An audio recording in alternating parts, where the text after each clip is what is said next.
जय श्री कृष्णा। तो हम लोग अपने नेक्स्ट क्वेश्चन पे आ चुके हैं। नेक्स्ट क्वेश्चन देखिए जो है सिंपल इंटरेस्ट पर बेस्ड है, जो कि कह रहा है कि प्रिंसिपल आपको जो है 2500 रुपये दिया हुआ है, ठीक है। और सिंपल इंटरेस्ट जो है हमें फाइंड करना है। टाइम दिया हुआ है 4 ईयर्स और रेट मान लीजिए रेट दिया हुआ है R जो है 5% है। तो सिंपल इंटरेस्ट का फॉर्मूला क्या होता है? P इंटू R प्रतिशत गुणे टाइम। इसी को हम लोग PRT यानी P गुणे R गुणे T बटे 100 भी लिख देते हैं। इस R% की जगह पर R/100 कर देते हैं।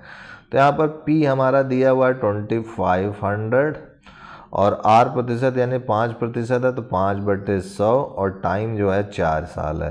तो ये 0 से 2 0 कट गया। 25 4 जा 100 इंटू 5 तो ₹500 रुपये जो है उसको जो है सिंपल इंटरेस्ट के रूप में देना होगा। तो अब ये चीज़ आप समझ चुके होंगे कि क्या होता है। अब इसके बाद कंपाउंड इंटरेस्ट की बात हम लोगों ने पिछले वीडियो में जिक्र किया था।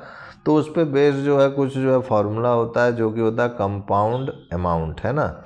This is compound amount. तो कंपाउंड अमाउंट क्या हो जाएगा? P1 प्लस R/100 की पावर n। तो यहाँ पर ये प्रिंसिपल हो गया, ये रेट ऑफ इंटरेस्ट हो गया और ये ईयर हो गया कि कितना समय ले रहा है, वो टाइम हो गया। तो ये इसका सूत्र हो गया। तो अगर कंपाउंड इंटरेस्ट की बात करें तो कंपाउंड अमाउंट हो गया। कंपाउंड इंटरेस्ट क्या हो जाएगा? तो जितना लग रहा है यानी प्रिंसिपल, ये फॉर्मूला प्रिंसिपल 1 प्लस R/100 की पावर n माइनस P। तो ये इसका कंपाउंड इंटरेस्ट आएगा। तो कंपाउंड अमाउंट आप समझ गए, ये आपका कंपाउंड अमाउंट इसकी जगह भी आप लिख सकते हैं। और ये कंपाउंड इंटरेस्ट हो गया, this is compound amount minus P। तो इसको मत भूलिएगा, ठीक है। तो यानी अगर कंपाउंड अमाउंट की बात करें तो कंपाउंड इंटरेस्ट प्लस P भी होता है, ठीक है। तो कंपाउंड अमाउंट ये हो गया। अब इस पे बेस्ड अगर कुछ हम लोग क्वेश्चन देखें तो और अच्छी तरीके से समझ पाएंगे। जैसे कि इस पे बेस्ड एक एग्जांपल है। सपोज़ कीजिए कि हमारे पास प्रिंसिपल जो है 10,000 रुपये दिया हुआ है, ठीक है। और रेट जो है इसका जो है दिया हुआ है 2% रेट है और समय कितना लग रहा है? 1 साल लग रहा है। तो आपसे पूछ रहा है इफ द इंटरेस्ट कंपाउंडेड जो है क्या है? एनुअली है। तो आपसे पूछा टोटल अमाउंट क्या होगा? टोटल अमाउंट यानी कंपाउंड अमाउंट पूछ रहा है। तो अमाउंट कंपाउंड अमाउंट हो जाएगा हमारे पास P। दिस इज P हमको दिया हुआ है 10,000। पहले P1 प्लस R/100 की पावर n लिख देते हैं।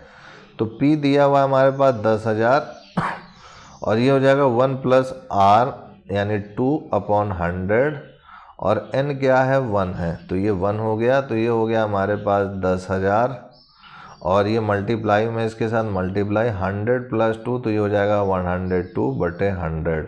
तो ये 2 0 से 2 0 कट गया तो ये हो जाएगा 102। फिर ये 00 लगा दिया तो ये हो गया हमारे पास 10200 रुपीज़। यही हमारा आंसर हो गया है, ठीक है। अब उसके बाद देखा जाए नेक्स्ट क्वेश्चन में देखा जाए तो यहाँ पर जो है नेक्स्ट एग्जांपल एक और करते हैं। मैं कह रहा है कि रेट ऑफ इंटरेस्ट अगर जो है आपको 3% दिया गया है, कंपाउंड इंटरेस्ट की चर्चा हो रही है, ध्यान रखिएगा। और प्रिंसिपल जो है आपको जो है 20,000 रुपये दिया हुआ है।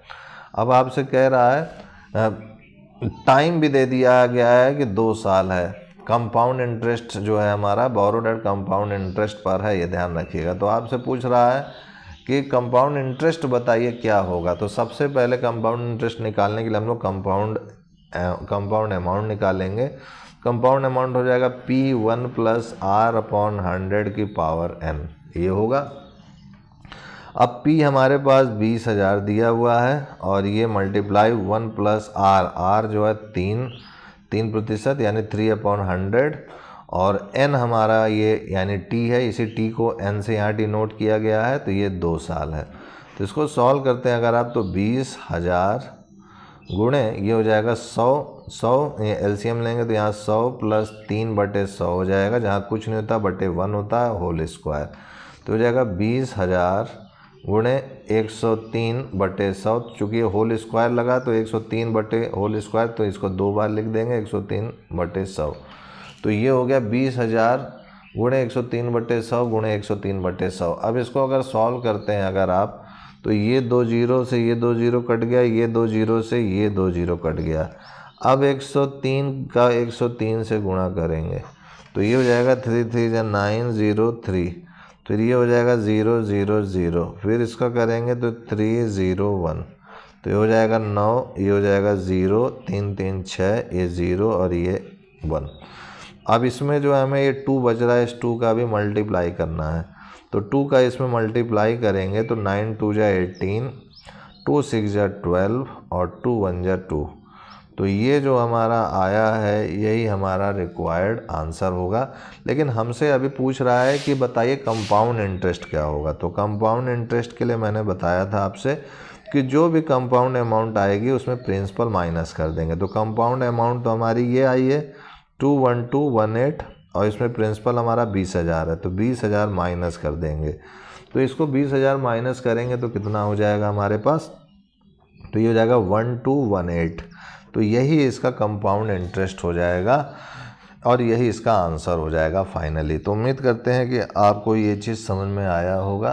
तो आज के लिए इतना ही मित्रों भाइयों, तब तक के लिए जय गुरुदेव, जय Shri Krishna, and I will see you next time.